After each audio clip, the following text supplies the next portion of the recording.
Aujourd'hui, je vous présente une recette que j'ai travaillée il y a très longtemps dans un palace en Écosse et c'est une recette que j'ai réhabilitée un peu à ma sauce. Donc aujourd'hui, je vais vous présenter la recette de l'apple crumble ou le crumble aux pommes. Afin de réaliser le crumble en pommes, il nous faudra les ingrédients suivants. Donc pour la compotée de pommes, 50 g de sucre semoule, un demi-verre d'eau. Pour le crumble, il nous faudra 100 g de farine blanche, 100 g de sucre roux, 100 g de beurre mou et 70 g de poudre d'amande. Pour réaliser le crumble aux pommes, il nous faudra le matériel suivant. Une planche à découper, une balance, un économe, un couteau d'office, un vide-pomme, un saladier, soit un moule à gâteau, soit des moules individuels allant au four, une casserole et une cuillère en bois. Là, j'ai mis dans mon saladier mes 100 g de farine et mes 70 g de poudre d'amande. Je vais y incorporer mes 100 g de beurre en petits morceaux et je vais mélanger le tout avant d'incorporer mes 100 g de sucre roux. Donc là, je vais mélanger mon beurre avec ma poudre d'amande afin de faire une pâte et avant d'incorporer mon sucre semoule. Donc il faut que ça soit bien sablé, hein. Donc on mélange bien. Je vous ai fait une recette avec du temps pour temps, pour que ce soit plus simple à se rappeler en fait. Donc temps pour temps, c'est autant de beurre que de farine que de sucre.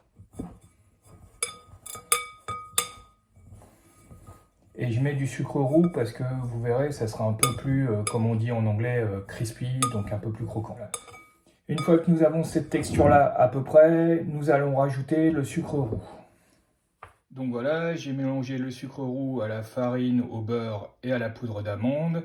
J'ai fait une boule que je vais mettre dans du papier film et que je vais mettre au réfrigérateur le temps que je pèle, coupe mes pommes et que je les cuise un peu en compoté. Pommes en dés, donc comme vous pouvez voir, donc je les couper d'un côté, après je vais couper dans ce sens-là. Voilà, et je vais faire des petits carrés. C'est pas obligé que ça soit uniforme parce qu'en fait après on va les compoter avec des carrés à peu près de cette taille là, c'est largement suffisant. Donc pendant la cuisson de mes pommes, je remue assez fréquemment. Faut que les pommes soient colorées, légèrement croquantes, faut pas que ça soit trop compoté.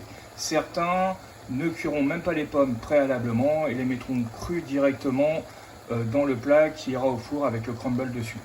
Pendant ce temps, je préchauffe mon four à 190 degrés, chaleur tournante. Tranquillement, il ne faut pas être pressé, il faut qu'elle soit légèrement colorée et toujours un peu croquante comme je l'ai dit précédemment. Certains rajouteront un peu de cannelle en poudre, donc une cuillère à café, ou alors une cuillère à café d'extrait liquide de vanille, ou les deux même.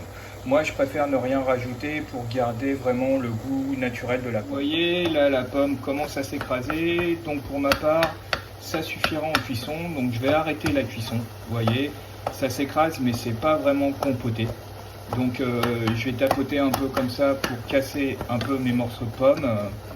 Voilà, on peut le faire aussi à la fourchette dans un saladier. Moi, je le fais directement dans la casserole. Et après, je vais mettre cette compotée de pommes dans mes petits plats individuels. Les pommes sont cuites comme je le souhaite. Maintenant, je vais les mettre dans mes ramequins individuels. Comme je travaille en individuel, je ne vais pas beurrer mes moules, étant donné que ça sera mangé directement dans ce plat-là. Si j'utilisais mon moule à gâteau, je le beurrerais afin d'éviter que la préparation ne colle. Les moules sont remplis de la compotée de pommes. Pourquoi je n'ai pas rempli à hauteur? Pour deux raisons. La première raison, le crumble doit arriver dessus. Et la deuxième raison aussi, c'est que j'ai souhaité les accompagner d'une boule de glace vanille. Donc j'ai voulu laisser un peu d'espace pour la présentation. Maintenant, nous allons mettre le crumble. Donc certains vont utiliser une râpe. Moi, je fais avec mes doigts, c'est suffisamment. Voilà. On éparpille des petits morceaux. Mais il faut surtout que l'on ne voit plus la pomme. Donc ça doit être vraiment bien recouvert du crumble. Comme vous pouvez voir, le crumble a bien recouvert ma compotée de pommes. Et donc je vais pouvoir enfourner mes petits ramequins dans mon four qui a préchauffé à 190 degrés à chaleur tournante. La cuisson, comme je vous l'ai indiqué, c'est 20 à 30 minutes, tout dépend. Il faut que ça soit bien coloré sur le dessus. D'avoir la cuisson que je souhaitais pour mes crumbles, vous voyez la couleur, c'est exactement ce que je souhaitais. J'ai cuit mes crumbles, donc 25 minutes à 190 degrés à chaleur tournante. Pour les servir, donc moi ils sont faits pour manger ultérieurement, donc je les ferai, on peut manger de deux façons. Soit vous les mangez froids, soit vous les mangez un peu réchauffés.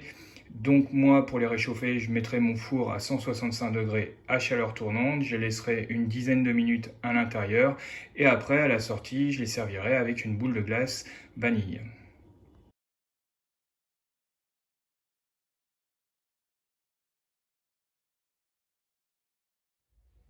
La recette du crumble aux pommes est terminée, j'espère qu'elle vous aura aidé dans sa réalisation. Je suis en train de travailler sur une variante de cette recette que je vous présenterai très prochainement.